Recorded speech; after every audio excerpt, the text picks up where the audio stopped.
Social media.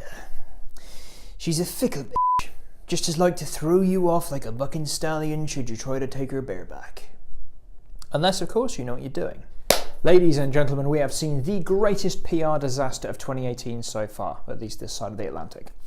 The dairy industry came out swinging, shaking off blows from a rampantly successful Veganuary, and came in for a strong right hook, only to trip, fall out of the ring, knock itself out on the judge's table, and shit itself unconscious. So come join me, Ben, the angry vegan, as we salute the passing of FebruDairy.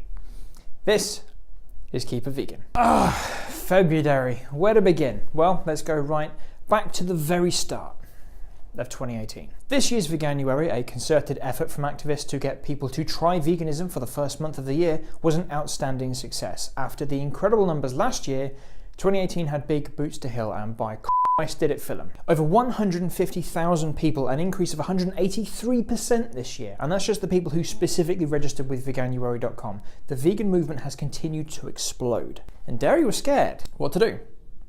The vegans had the ethical argument, the nutritional argument, so how to beat that? Well, we've seen the attacks and slanders against veganism in mainstream media, and we'll come onto that in another video soon, but there needed to be something more. Claim it's lies? Say, yeah, some bad stuff happens. Yeah, some bad stuff happens here, but not here, not on my farm. Let's do a social media right back at them. And so it began. Rally around the hashtag FebruDairy or FebruDairy. Good start, guys. And let's do some myth busting about dairy. Let's show the people the truth. Farmers Weekly published their top 10 tweets to kick off FebruDairy. Proponents of the industry like Dr. Jude Bovidiva Kappa, an outspoken pro-dairy farmer, took to Twitter to get the word out. For the most part, FebruDairy was just pictures of cows and misrepresentations of vegan claims. No, we do not call that a rape rack, that's a carousel, that's a rape rack, and it's a term the industry uses, we didn't make it up. You can tell because it's f***ing horrible. It was ineffectual, but largely inoffensive. However, something went very, very wrong. Every time somebody posted a FebruDairy tweet, it got co-opted by vegans, and then it got more popular. The head of the National Farming Union distanced himself from FebruDairy, saying it was counterproductive. But why? This was our chance to get the truth out. How we love our cows, between raping them and stealing their young and slaughtering them. Why doesn't anyone understand that we love our cows? What's happening? Let me elaborate. Who at home would follow a dairy? No one. No one would follow a dairy. There's no one that goes, oh, there's a local dairy up the road. I wonder what they thought of Britain's Got Talent. No one looks at a carton of milk and goes, oh, they got a Twitter account. There are only two groups of people who follow dairies. Other dairies and vegans.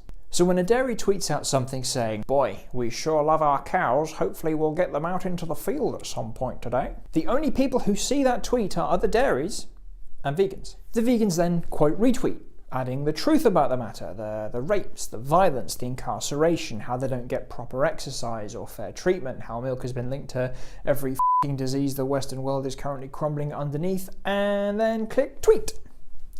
And off it goes, out into the universe, where it gets read by other vegans with socially active profiles, and their friends read it with a better understanding of hashtags and trending analytics, where it ends up being seen by the people the industry are targeting. The dairy farmers have walked into a room full of the public after the vegans have left, only to find that the public are in the other room. The vegans are in this room, and they then rant and they rave at us, and then they ask us to pass the message on to the public. Oh, it's beautiful. And the fallout has been incredible. I have seen so many people saying they are going vegan because of what they have found out this month, and they are posting this with the FebruDairy hashtag. In a conversation with PBN, market analyst Amar Sheth found that by the midpoint of the month, all the top influencers and uses of the FebruDairy hashtags were all vegan. The top two related hashtags were vegan and go vegan. Kappa, who at one point told users of social media never to block people as it makes it seem like you're rattled, went on a blocking rampage, which then led to the hashtag blocked by Bovidiva gaining popularity. Also, and this is only a theory, I have no actual evidence to back this up, but I honestly believe that the matchmaking algorithms used by sites like Facebook for content analysis and user pairing is connecting more people to pro-vegan messages because of the connection to dairy farmers who wouldn't usually be engaging with this sort of content. FebruDairy has been an absolute fucking joke. But why? It can't just be inept use of social media. What's caused this to become such an issue for dairy? Well, we have the truth on our side. And that's the end of it. It's not a case of us having a more convincing argument. It's actually much harder to uproot decades of inbuilt dietary and cultural bias. What we're saying about how the animals are mistreated is true. When a farmer says we don't mistreat our animals, we don't even shoot our male calves on birth, they just go to beef rearing.